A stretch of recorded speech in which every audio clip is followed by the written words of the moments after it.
This clip is brought to you by SaveWithConrad.com.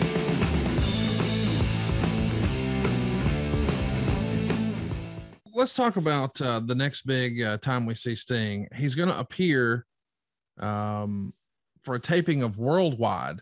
Now, the Worldwide taping doesn't air until May 5th, but of course that was weeks after it was filmed. But this is the episode where Barry Windham is introduced as a new member of the Horsemen. And this is the first time that Sting has sort of been beat up since his injury. And we know that he's fresh off of surgery with Dr. Jim Andrews, but maybe he's just not ready for an actual match, but he can do a little bit here and there. And that sort of keeps the train on the track and helps us get to the next pay-per-view, which, as crazy as this sound, is going to include RoboCop. Here's a promo here. Take it right now. Don't worry about my social calendar, Jim. It's just fine. I have knobs with all the rich and famous people. Well, so you're still staying pretty busy socially. Anybody new in your life here lately? Well, I have a new friend, and he's a pro football player. Well, who is it? You going to tell us? I might not. Well, anyway, ladies and gentlemen, we'll keep track of the Smithy's social life a little bit later in the program. And right now, let's take a look at what happened involving Sting. We know that Ole Anderson has threatened Sting, and Sting has now made it clear he will be at Capital Combat with RoboCop. Yeah, RoboCop. Like God. Around when you need him. And that's why, Sting, you shouldn't have him with you there. I mean, Sting, you really should retire. I mean, I know if my thoroughbred hurt his leg, I would have to put him out to pasture. And, Sting, you're no thoroughbred. You should go out to pasture. Well, ladies and gentlemen, we're going to see that announcement, that special feature with Sting and RoboCop, and then we're going to hear some comments from Ole Anderson. Horseman, you said you were going to take me out. You said I'd never wrestle again. But you made a big mistake when you started messing with the little stingers. Like Conrad Thompson down there in Alabama. He was a little stinger. If you think you're invincible, take it over, Creed. So there you go. RoboCop is here, and we know we're marching towards the big pay-per-view. The story is that RoboCop is here to stop the Horseman, since Sting is still not fully healed, and Flair's going to have the Horseman in his corner for the Flair Luger rematch that goes down at Capital Combat. Then the pay-per-view goes down. Obviously, this isn't something that creative come with. This is something that Turner sort of dictated and handed down. And sort of, they want to.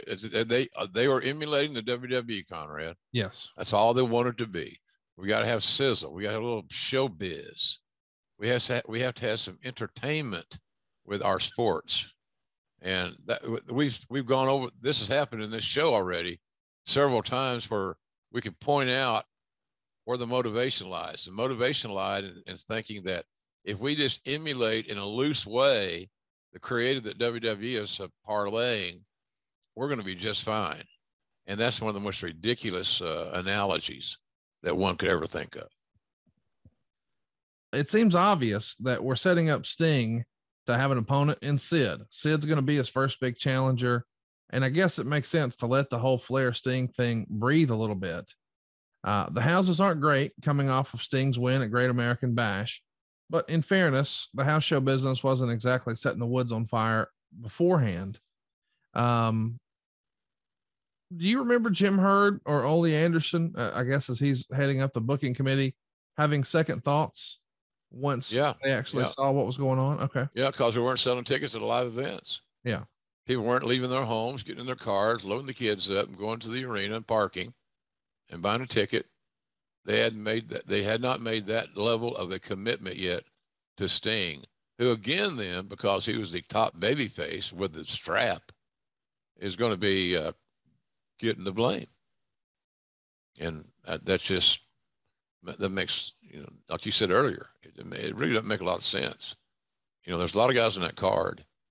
And you wonder how many guys comes that go to Ole or whomever, booking committee, and say, hey, look, I know we're shorthanded. I'll do this, or I can do that, or I can shoot I got an idea to shoot an angle with so-and-so.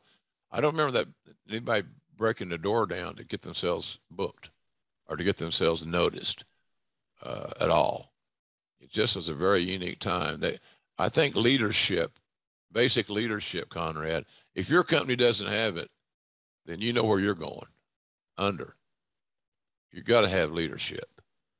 And that's the way it is. I mean, we talk about our goddamn presidential election in this country 365 days a year, it seems. Yeah. So anyway, it's crazy. But Sting should not have been given all the blame. But I think that was part of the reason that, well, we got Rick. He's the greatest champion of all time. Nobody's arguing that whatsoever. There's Rick right there. It's somebody else. So it's kind of fun to think about how both companies, both the WWF and WCW, are passing the torch. Hulk Hogan to the Warrior, Ric Flair to Sting.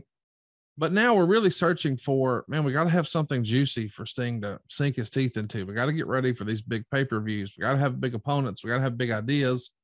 And as the story goes, as Ole is trying to come up with something that Herd will approve, he writes down the words Black Scorpion. And he didn't really have an idea beyond that, but seeing the Black Scorpion on there, boy, that got Herd's approval. Hey, that sounds interesting. Yeah, let's go with that. That's Broadway. That's sports entertainment. That's what I'm looking for, Ole. God damn it, Ole. It takes a lot of fuel to run this engine.